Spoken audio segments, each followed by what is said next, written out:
Okay, so we are live, and this time we have with us Shosh Bedrosian. You're an American journalist living in Tel Aviv, and you're a reporter for ILTV. How are you today, Shush? I'm doing great. Thanks for having me. It's great to have you on. You're actually at the where everything is happening. Where in Israel? Are you located in downtown Tel Aviv? Yeah, so I'm located in a very central place in Tel Aviv, and it's been a very interesting last few days. We're on day four of this ongoing situation with Iran after Israel decided to begin an operation inside of Iran targeting nuclear facilities, institutions, and programs. And now we've been dealing with the retaliation and Iran's attacks on civilian areas. Yeah, what's it like being a journalist through all of this stuff? Because I imagine, like, you're living in Tel Aviv, you're used to all of these bombs and missiles and everything, alarms going off. But this time around, I assume it's a bit different, right? With this intensity and all of these drones and rockets and everything. Yeah, it's definitely different. I've spoken with a lot of first responders on the ground, and a lot of them have told me this is a very different situation from what they've seen in the past when it comes to attacks from Hezbollah, Hamas, the Houthis. And why is that? It's because the velocity and the magnitude of these ballistic missiles that Iran is sending are of much greater intensity. And so someone actually told me, who was a United Hatzalah volunteer yesterday, you can really see the difference of damage between a Houthi missile and a Iran missile. And I think that's what Israelis are seeing now. I was actually at the site of Ramat Gan, Bat Yam, in addition to Tel Aviv today. All three of these sites have been devastated by the actual hit of one of these Iranian missiles.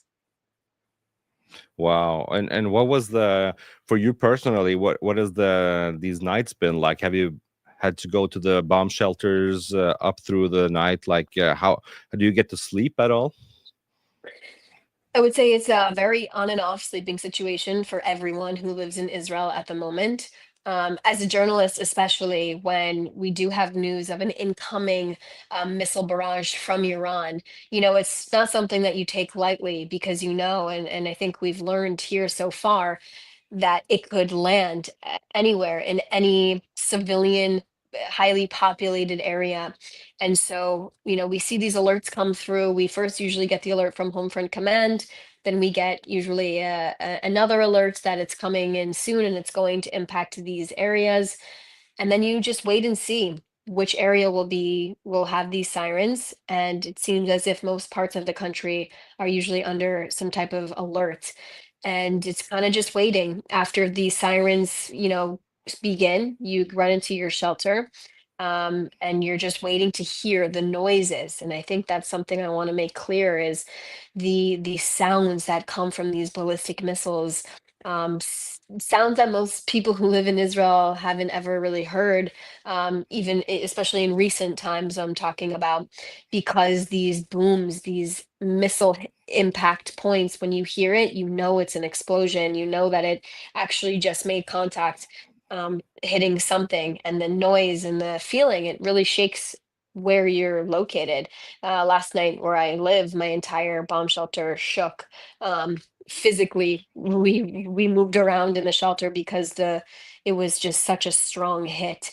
Not only that, you hear the interceptors above your head making a specific noise flying past above where you live, waiting to intercept some type of ballistic missile. So I think it's really putting a lot of people that live in Tel Aviv on high alert. Not only just Tel Aviv, right? It's the greater Tel Aviv area. A lot of friends that I have are actually picking up and trying to go to different locations to get safety at this point. Do you get scared yourself? I know you're probably like a hardened journalist. You've seen a lot of stuff, but do you still get scared from these kinds of attacks? You know what? I I get scared for the human toll this has taken, and you only fear that because of what you've seen. And my fear and just the magnitude of the damage and seeing how many people have been displaced, and the fear of seeing so many people's lives all of a sudden be uprooted by the Iranian regime targeting these civilians.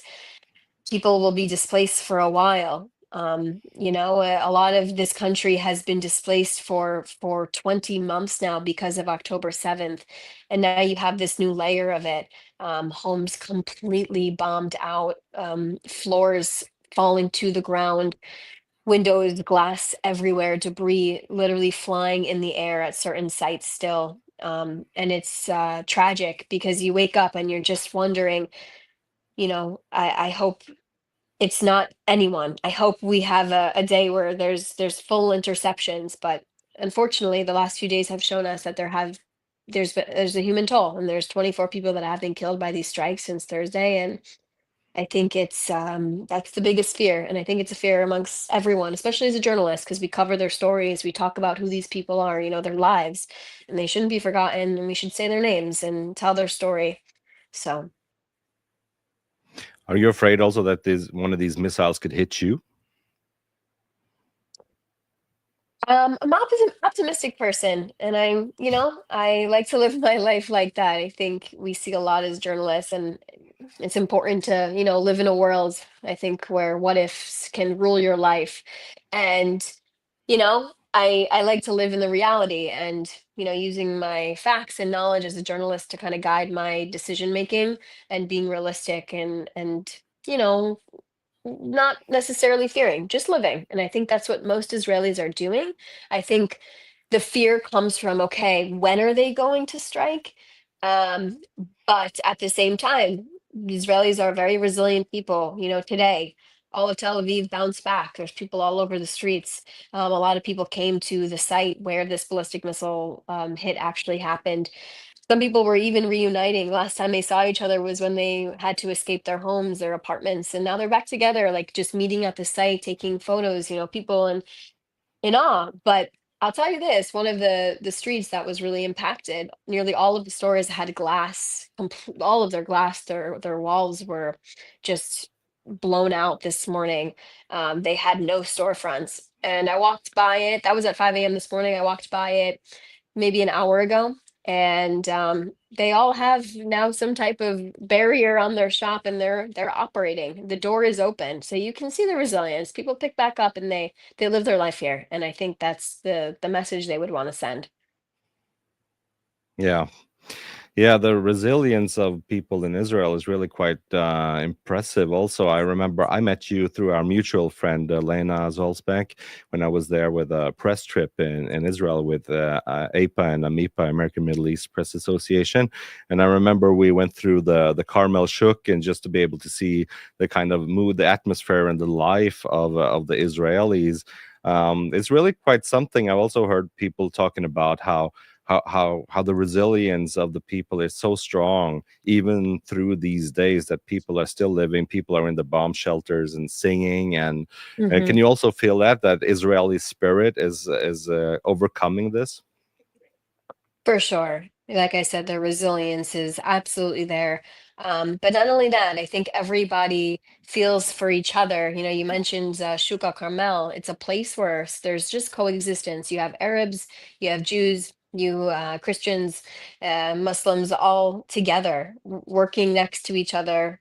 Um, speaking amongst each other. A lot of them feel as if like they're family. There was actually a missile that directly hit a home up near Haifa just a day ago. It actually hit an Arab village, and a family of four, a mother, her two daughters, and another female relative were all killed. And, I think so many is.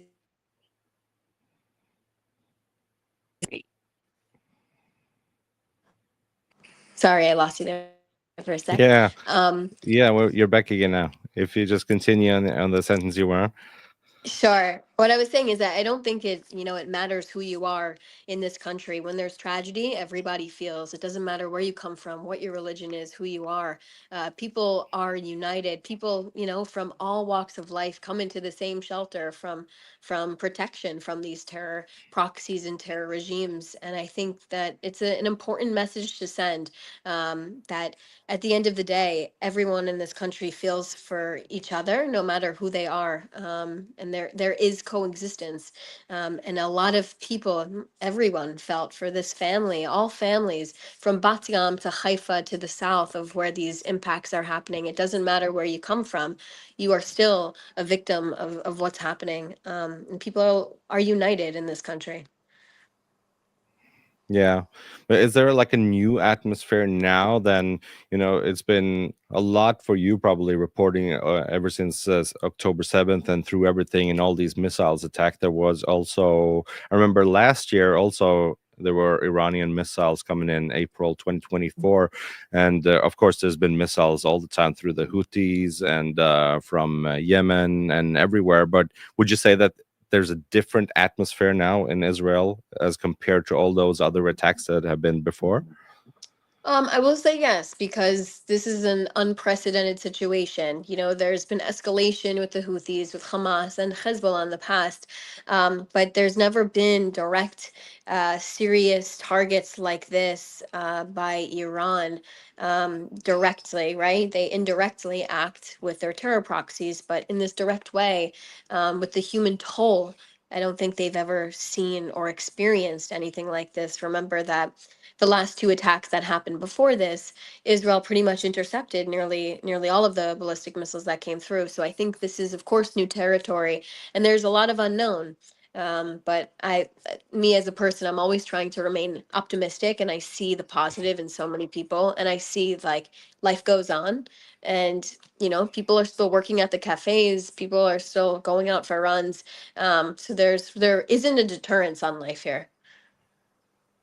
Would you say that a lot of people support this action when you're speaking to people, when you meet people, both professionally as a journalist, but also people like your friends in your network? Would you say that people are supportive of the Israeli action to take out these nuclear capabilities of Iran?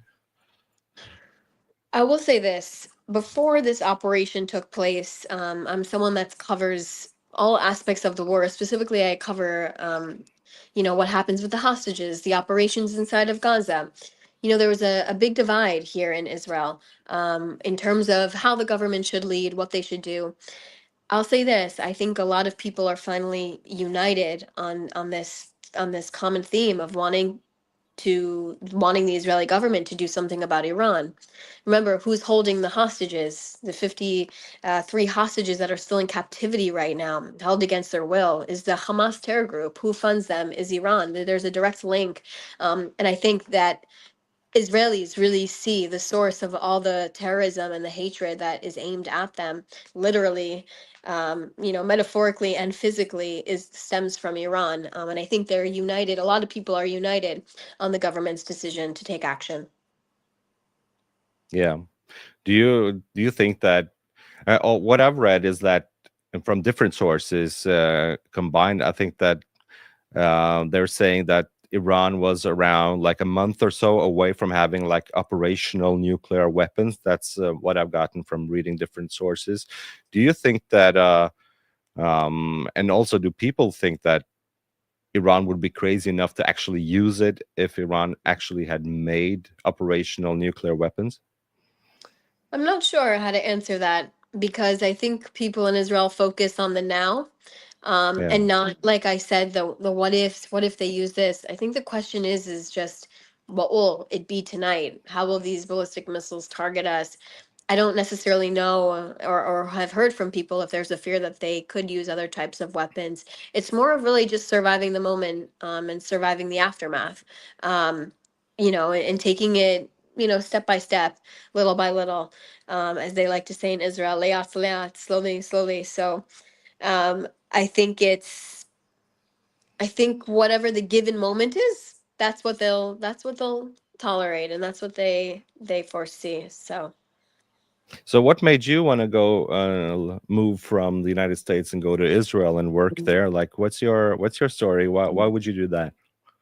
Um, I have always felt a calling to report in the Middle East. Since I was young, I've wanted to be a journalist. And um, actually, one of the conflicts that really drew me in, I think all journalists have a calling. There's like usually one story that really guides them into this field. For some people, a lot of it's 9/11. For me, in the time that I was growing up, was the war in Syria, the civil war, and seeing the toll on humanity, and seeing, the extremism and a regime all in one situation, and these people living in these dire conditions. I felt such a calling, and when I would see and hear their stories, I was so drawn to being that person that can provide someone that opportunity to share their story.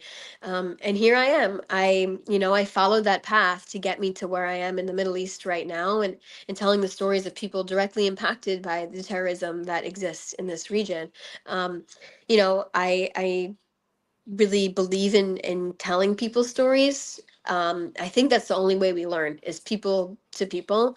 And when you get to hear and when you get to see and connect with someone, when you watch an interview of the impact this has had on them, it comes to life. And that's what I like to do, is bring the story to someone who has no idea what it is, um, in a different side of the world, bring it to them in a simple way that they can understand what's happening. What's your life like in living in Tel Aviv? Like, aside from your work as a journalist, what does like a typical day for you look like? Usually trying to figure out what the top story of the day is. Um, for sure. I really enjoy going to the beach. I think it's an amazing thing to have in your backyard, especially with the climate here. And, trying different foods. I love to explore Israel. I think it's like my favorite thing, going to different towns, going to Druze villages, going to different Arab villages to see how they live, trying new things and cultures. I'm really drawn to that. And so, sometimes I'll tell my friends, "Hey, I'm going up to these villages in the north. Do you want to come?" They're like, "Why not?" And we end up having a day, and we have a good time, and we experience new things together. And I love it. I love being able to see the diversity of this country, through lived experience, and sitting with these people and speaking with them. And, maybe there's a language barrier at some points, but you always can connect through food. That's what I've learned. And that's what I try to do is really, like, I went to this amazing Druze village all the way up in the mountains near Sfat just a few weeks ago with some friends.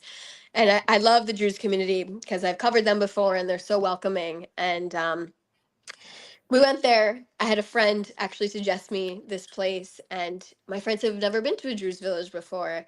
And they were so excited because the hospitality of that community is like no other. They're always feeding you, they're always giving you something to drink. And there was a man who brought us into his restaurant, and he told us his whole life story through food, through expression, and you're just learning. And that's what's so cool about this place, is the different types of people that exist, and getting to learn about it. Honestly, that's what I love to do for fun.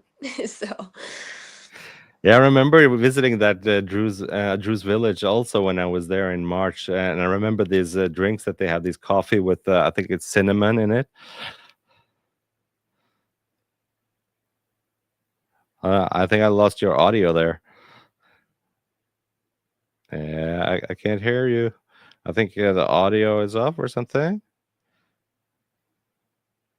Uh, try to log out and then log in again. I think that usually kind of works.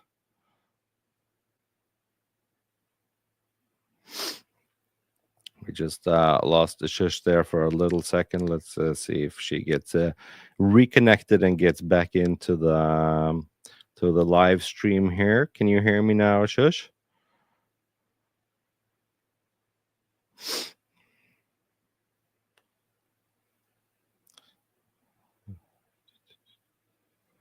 Let's see if I can hear. Can you hear me now?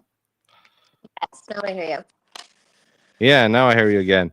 Yeah, I was just talking about. I remember there's drinks that they have. This coffee with the cinnamon in it. Have you tasted that too? Wow, it's amazing. It's really amazing. Actually, the Bedouin communities also have um, the same type of drink. And when you go, it's a treat. They give you just a little glass. And I learned something very cool about that culture, the Arab culture and the Jewish culture, is that you can actually communicate through coffee. Without saying words, you can communicate. I learned that if you hold your glass a certain way and if you shake it, that you want more, it means you also have a request for that person. You can really Ah, communicate through coffee, and it's used as a way of coming to the table and sharing a request that you might have for a certain person. So coffee is really used as a communication for so many different things in that culture, and I thought it was so fascinating to learn that. And they give you it in very small doses, but in the Bedouin community they also have the exact same type of a coffee tea hybrid. It's delicious. nice. The audio is a little bit like sparkly now. Could you just, if you just disconnect and then you reconnect again? That's good. Let's see. We're getting Shush right back online when she is reconnecting here. Let's see if it works better now. Let's see if I There can we hear you go. again. Yeah, now it's better, much better now. Sometimes there's some connection. I've heard that in Israel now it's a little bit difficult with the internet because of all the missiles and bombings and everywhere. And have you experienced that too? Is that a problem for people to connect and get online in Israel? It depends kind of where you are, and I think how how much time it is after an attack. But typically Yeah. it's okay. Sometimes it's just my AirPods that are the problem as well. Yeah, yeah, yeah. I think it's great to hear that people are actually surviving, even despite those heinous attacks and everything. That people are actually living, and you can't really kill that Israeli spirit. What do you think about these? This obvious way that the Iranians are actually attacking civilian areas as opposed to Israel that is actually trying to take out military installations and nuclear facilities specifically, while as Iran is obviously targeting civilian residential areas. What do you think about that? Yeah. I'll kind of just state the facts that are happening here in Israel is that, officials, Netanyahu, Defense Minister Israel Katz have really made it clear that the attack or the operation that's happening inside of Iran is not to target the Iranians. It's a way to actually help them, essentially. These people have been living in under a regime for almost 50 years now. And, I actually have a lot of Persian friends whose parents are born and raised in Tehran. And they ended up moving here. And, they always talked about this beautiful life they used to have in Iran with the mountains and the fruits and vegetables they could grow and the culture and the dancing and the nightlife. And I remember hearing that and just the music and the way that this culture is. I think the Persian culture is such a beautiful thing, to see the diaspora always continuing, where they come from. They're very rooted in their culture. It doesn't matter what religion, they really feel so tied to the Persian culture. And I think a lot of them for so long have wanted to see the Iranians liberated from this regime. And I think based off of what the officials have said in Israel, that's their they want the Iranians to know that it's not necessarily an operation against them, but for the nuclear facilities that exist and the programs that exist, in addition to any weapon depots as well. So Yeah, that's what I've understood as well from the Iranian people that I know here in Norway are actually all supportive of Israel doing this, and also what I've seen of clips on X and on social media, a lot of people. I've seen videos from inside Iran where people are actually celebrating and supporting Israel in doing this, and hopefully, do you think we could see like a free Iran leading from this, like a pre 1979 Iran coming out of this situation? I'm unsure. And it's not because I don't, It's just I don't know. I don't know what's really going to come out of this. As journalists, we take it day by day. We're reporting on, certain things that are happening inside of Iran of people actually trying to flee the country, the protests that are happening in very small micro doses, but are happening. I can't predict the future. What I can say is that when the story and if the story changes, we're there to cover it. We're there to tell the stories of people, and we're ready for whatever this outcome will be. In any case, and we're here for that, and we're waiting for all the developments, and we're trying to always update everyone from around the world on our social media what's happening and how it's affecting people, and you know uh, what types of people are also affected. And I don't know what the future holds. I don't know what the future holds in the next 5 minutes, but I think what I do know, what's certain, is that all of us here as journalists in covering this specific conflicts just will ride the wave, and we're going to do our best to make sure the voices are heard. So. Yeah, we're also getting questions, viewer questions now from people tuning in. Naomi is asking, we're getting to know our neighbors in the shelters. That's the upside of getting alarms at 2 a.m. What Mm. would you say to that? Is that your feeling too? I've heard some great stories of people getting together and dancing in the shelters. Yeah, I would say you can definitely get to know your neighbor pretty well. For sure. It's this meeting place. And remember, when this becomes almost like a cyclical type of experience night after night, but multiple times a night, sure, you get to know your neighbors, how the kids are, what pets they bring in. So yes, I would agree with that exact comment. Weird and difficult situations in Israel certainly bring people together. So how often do you need to run, like in a typical day nowadays, these last couple of days? Do you have to run to the shelters, would you say? The last time was at around 4:30 a.m. We haven't had another barrage or any type of alert since then. There actually have been alerts in other parts of Israel today.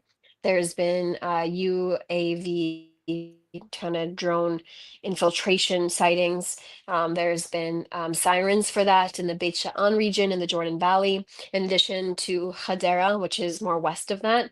And there was a Houthi missile that was fired today towards the south of Israel. According to the IDF, it did land outside the country's borders, but people experienced those sirens as well. And a lot of people in the south also had sirens from Iran last night. So it depends where you live. Depends kind of what the day brings at this point. So. I think it's so amazing that Israel is actually able to deal with being attacked in so many fronts at the same time, like on 7 different fronts, isn't it? That Israel isn't completely overwhelmed by this. I think this is something that, was at the inception of Israel's birth as a country, back in 1948. I think the history of Israel is very fascinating, and there's a lot of relived type of historical moments that happen. And I think it's part of Israeli culture. And what I think is really fascinating is that most Israelis remember the history here. They really remember it, and they live to tell it. Um, and so when it comes to sure fighting 7 fronts, I think a lot of Israelis can tell you, well, we've been there before. And they'll tell you stories from back in the day when it was another era and there was fighting from different fronts that were happening. And so I think it depends who you ask. Israelis are very interesting people, and they all have their own stories and their own ties to the land, with their families. People have been here for generations, having experiences like that as well. But do you sometimes get to embed with the IDF? Have you been able to do that and go on with them into the battlefield itself? I have not yet. I have been to a few interesting places. I was in Nablus in the West Bank about a month and a half ago, getting to see Palestinian life there. Like I said, I've been to a bunch of villages in the north, all the way to the south of Israel, on the border of Egypt, on the border of Syria, on the border of Lebanon. I've seen all different types of communities. Um, so I would say it's been a diverse experience so far. We're going towards the end there, but what would you say, like, since you have both lived in the United States and in Israel, what would you say is like um, the Israeli culture? How does it differentiate itself from the American culture? Would you say, having both backgrounds? Sure. I think Israeli culture, what makes it so different but very special is the fact that, family is really at the forefront of this society. Family, your parents, your grandparents, and I think it is in other parts of course, communities in the United States, but the fact that Shabbat here is a day of complete rest, right? It's the weekend here is completely different. It's a Friday, Saturday weekend. And it's away and it's kind of centered around family. And so when you ask people, hey, what are you doing Friday night? And they say, what do you mean? It's Shabbat. I'm with my family. It's just the given. And it's like that for a lot of people. I really appreciate the importance of family and who you are as a person and your background. People love to talk about, their backgrounds and their diversity. They could be sitting with someone who has an Iraqi background, to a Persian background, to an Armenian background, and everything in between. Um, and I think that's what I love is the culture of who these people are and where they come from, the diversity and what you can learn from each person. And yeah, it's very special here. I think all culture is great, but this is just what I've learned from here. That's what I noticed too when I was there in Israel and now in March, is that it gets so absurd when people are in the Western media saying that, oh, Israel is such an apartheid state. And it's like, it couldn't be more untrue. It couldn't be more to the contrary, because it's such a diverse place. It's so multi ethnic. It's so many different cultures coming together in the Israeli spirit. And I think it's just a beautiful place. And it's just everything else than apartheid. Would you agree? I think it's from my experience of travel and speaking with people and interviewing people of all different backgrounds. Um, there's a lot of coexistence here, a lot of coexistence. People living side by side from all backgrounds, from Jerusalem and to the north and to all other sides, to Haifa and beyond, the Golan Heights. There's a lot of unity. There's a lot of coexistence, and I think a lot of people from all backgrounds learn from each other's experiences and they try to actually maintain the traditions of where they come from and what makes them different and what makes them original and special. And I think a lot of people want to make sure each group's culture is maintained because that's what makes this place unique. Yeah. Shosh Bedrosian, it was great to have you on the show here live from Israel. Thank you so much for your time and thank you so much for talking to us. Thanks for having me.